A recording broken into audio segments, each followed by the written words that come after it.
where we talk about hot topics pertaining to women. Our topic today is influential women. We have basic civil rights that we may not have had because of our history as women.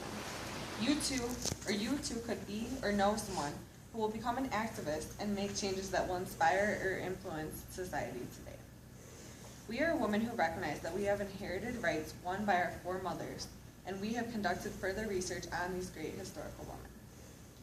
There are three particularly influential women who stand out and have challenged the status quo. Today they will share their stories with us. It's nice to meet you, Susan B. Anthony, Jane Addams, and Marilyn Monroe. Welcome, Susan B. Anthony. Please share your story with us. I was born on February 15, 1820 in Adams, Massachusetts. Grew up in a Quaker family, being the second oldest of 8 children. We moved to New York in 1826, where I was sent to a school near Philadelphia. In the late 1830s, my father's cotton mill business failed, so I came home where I found work as a teacher to help my family out. Moved to a farm in New York in the 1840s, where we became involved in the fight to end slavery. I devoted most of my time towards social issues and realized that when I was denied the chance to speak at a convention because I was a woman, and no one would take me seriously unless me or any of the rest of us women had the right to vote. According to biography.com, from my research in December, it said that me and my dear friend Staten founded the National Women's Suffrage Association, and this is true. We gave speeches all around the country, trying to get others to support women's rights to vote. In 1872, I voted illegally in the presidential election. I was arrested for the crime and was fined $100, which I never paid. As long as I lived, I never gave up my fight for women's suffrage. According to my friend Kathleen Berry, who wrote a biography in 1988 about me, I was the first woman to be honored, having my portrait on the dollar coin, so I'm pretty much a big deal. The year after I met President Theodore Roosevelt in Washington, D.C. to lobby for an amendment to give women the right to vote, I died on March 13, 1906, at the age of 86. Thank you, Susan, for your great attribution to society. Jane, please share with us how you impacted society. Indeed.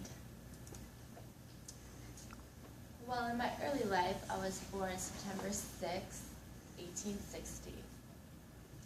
I was the second youngest in my family, and I lived a pretty privileged life. I got to do what I wanted to do, and although I did, I was still figuring out who I wanted to be in my future. I had some health problems, but that didn't stop me from doing what I wanted to do. My father had important connections and friends like Abraham Lincoln. He was an affluent state senator and businessman.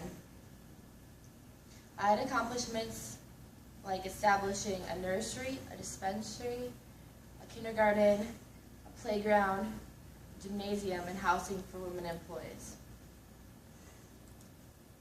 According to Lewis W. Knight, which I accessed yesterday, I learned from the residents in the neighborhood just as much as I taught them in the 19th century. So, with all the support I gave them, I just learned from them as much as I taught them. I also provided the first Hull House right here in Illinois. While in Chicago, it supported the poor and helped them move forward. I was also a women's rights activist. According to the History.com website, which I accessed December 1st, 2014, I helped found Women's International League for Freedom and Peace, and I actually served as their president in 1931 until I died. I was a pacifist, which means peacemaker. So I tried to convince President Roosevelt, actually, to end conflicts during World War I. Well, unfortunately, I died May 21st, 1935 from a heart attack because of my health problems throughout my life. So, what did I leave for this generation? Well, I helped make women vote, which is now possible now. And I won the Nobel Peace Prize for mediating World War I. I helped immigration throughout Chicago, and while the whole house I established still rises today. Jane, you really accomplished a lot. Now we're going to hear from Marilyn. Thank you, Carrie. I was born Norma Jean Munson on June 1st, 1926. Due to my mother's many mental illnesses, I bounced around in many foster homes until I moved in with a family friend. At 16, I married 21-year-old Jimmy Daltrey in order to stay out of the foster system. After he left for the Marine Merchants, I took a job helping out the war front, where I met magazine photographer David Convert, who launched me into my modeling career. I began to study the work of legendary actresses Jane Harlow and Lana Turner, and I enrolled in drama classes. In 1946, Jimmy returned home, and I had to make the tough decision between my career and my marriage. I signed my first studio contract with 20th Century Fox in August. Later that year, I changed my name to Marilyn, borrowing my grandmother's maiden name, Monroe, in addition to dyeing my hair blonde. My first movie role was The Shocking Miss Pilgrim, a supporting role. It wasn't until my role of Niagara I launched my career to a whole new level, gaining lead roles in such popular movies as Gentlemen Prefer Blondes and How to Marry a Millionaire. My closest friend Betty Grable voted me Best New Actress in her 1953 magazine edition of Modern Screen, the true life story of Marilyn Monroe. Also that year, I became the first centerfold for the magazine Playboy. In January 1954, I married baseball star Joe Madagio, and during our Tokyo honeymoon, I performed for servicemen in Korea, almost causing a near riot among the troops. Unfortunately, my fame and sexual image became the downfall of my marriage. In 1954, I discovered my own motion picture company, Marilyn Monroe Productions. The company produced Bus Stop and The Prince of the Showgirl. With those films, I demonstrated my talent and versatility as an actress.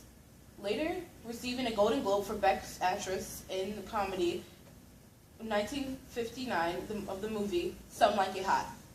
Later that year, I married playwright Arthur Miller for 6 years before our marriage ended in divorce. In 1961, January, I starred in The Misfits, the last completed film I played in. One of the most famous performances was when I sang Happy Birthday to the President, John F. Kennedy. On the morning of August 5th, 1962, I was found in my California home.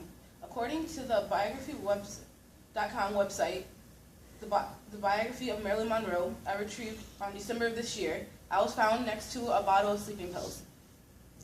But I never truly died. I lived on in the hearts of many. Andy Warhol immortalized me in a series of colorful prints, such as the one on my shirt, and singer Elton John did his part with Candle in the Wind. I was labeled an icon to many. By setting my own rules and defying limits set by society. To this day, my legacy lives on in the heart of anyone who refuses to let others dictate their lives. Thank you, Marilyn, for your inspirational story. Let's recap some highlights from today's show.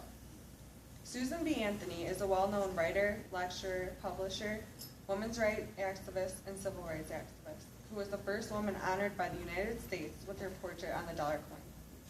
According to the website ourdocuments.gov, retrieved December 2014, she was one of the main reasons that in 1920, the 19th Amendment was ratified, giving women the right to vote. Jane Addams is a Nobel Peace Prize winner. She was also instrumental in the development of the Hull House and the services it extended to the poor.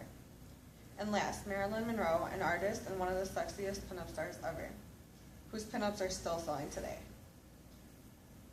According to source Herbert Nass in his book Will, the Rich and Famous, 1991, the unoccupied crypt right next to the one in which Marilyn was laid may be available for purchase from the owner at a cost of $50,000 if anyone is interested. Please tune in next week for more hot topics on the hit show, The Ladies Room.